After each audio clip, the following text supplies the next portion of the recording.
Part 3.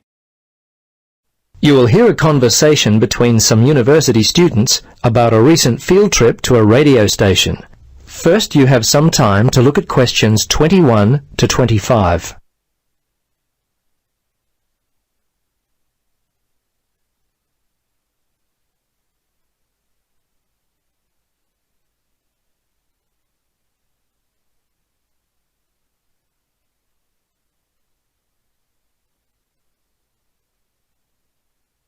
Now, listen carefully and answer questions 21 to 25.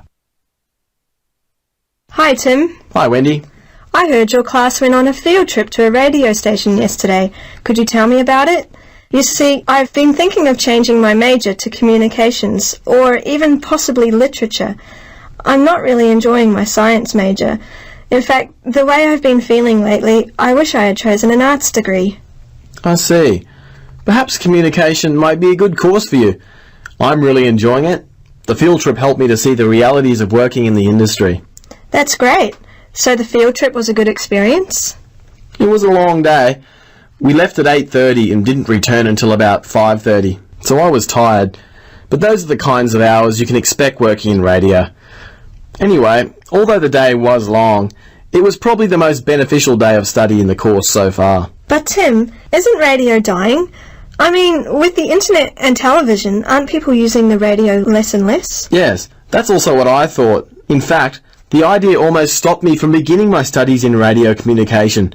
But after the radio station visit, I was clearly able to see that radio continues to reach nearly 95% of the population. I guess I'm going to have to change my ideas on the effectiveness of radio. Seems like radio has a huge reach, but are you certain about that? 95% seems a very big number. Yeah, I thought the same as you, but when I read these figures, I changed my thinking. Here, take a look at this. These figures are for a typical small town. Oh, I see the viewing patterns. When people listen or don't listen to the radio. Radio is quite popular in the mornings. Yes, the listening pattern of the public is quite interesting. I guess in some ways the statistics weren't too surprising. Early on in the day, you know, before most people are heading off to work, the number of people listening is quite high. Around 25,000. Yes, and as people start heading to work, mostly in their cars, the number of radio listeners increases quite dramatically. Yes, it makes sense. And you can clearly see that by noon the number drops off considerably, only to pick up again around 5 p.m. Probably for the drive home, and after that, well, it's almost non-existent. So what are most people listening to? They gave us a graph about that. Let's see. What was surprising to me was how close, you know, in terms of interest between listeners who tune in to win competitions and those who tune in specifically for news and weather. Of course, sports and sports commentary remains the most popular choice for listeners.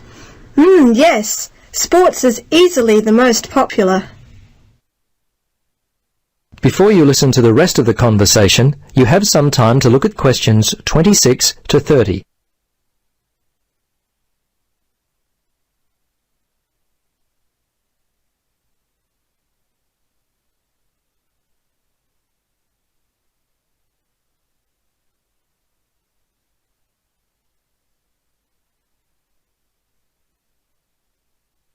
Now listen and answer questions 26 to 30. Tim, I'm interested in finding out more about how radio programs are produced. Did they take you behind the scenes and let you see how a radio show is actually made? Yes, they did. And I learned there's much more to the process than I'd originally thought. Some things are really quite obvious. Take, for example, a 1-hour show. Once you have decided upon your topic, you have to undertake the research, much like you would for any university assignment. You can't simply talk about any old thing. Preparation is very important. Okay. Then next, I imagine, comes the interview itself? That's correct. And depending on what you're planning to put to air, you should write out the relevant scripts. There's a lot of preparation that comes with that as well. You should make sure that you have a good mix of open and closed questions. I learned that a good interviewer guides the whole process by balancing the amount of verbal input from both the interviewer and interviewee. Now, a running sheet which you must also include as a key step in the process, gives details about the length of a particular section of the program. You've got to be very specific, down to the second. This means that the start and finish time for each section of the program must be carefully considered. Well, that all seems very good, but how does a person get a job in the radio industry? I imagine it's a very competitive field. Judging from what they said at the station, it's no more competitive than most professions. So it's easy to find employment in radio? Well, I wouldn't go that far, but there were a few things they mentioned that would increase your chances of finding employment in the field. Oh yeah? Like what? Well, there were a couple of things that stood out in my mind, and perhaps not what you might expect. For example, they didn't look favourably upon a university degree. They said it's better to use your time to build an audio library.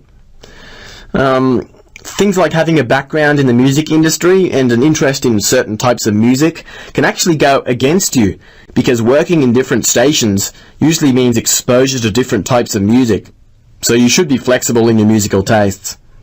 Booking a celebrity guest and interviewing them was another way to maximise your employment chances. People are always interested in this type of thing.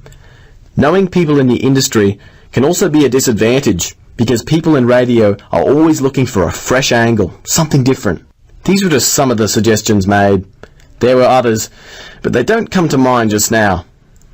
Tim, thanks for this information. You've really helped me clarify my position about my studies next semester. Happy to help. All the best with your decisions for next semester. See you around, Wendy. See you, Tim, and thanks again. That is the end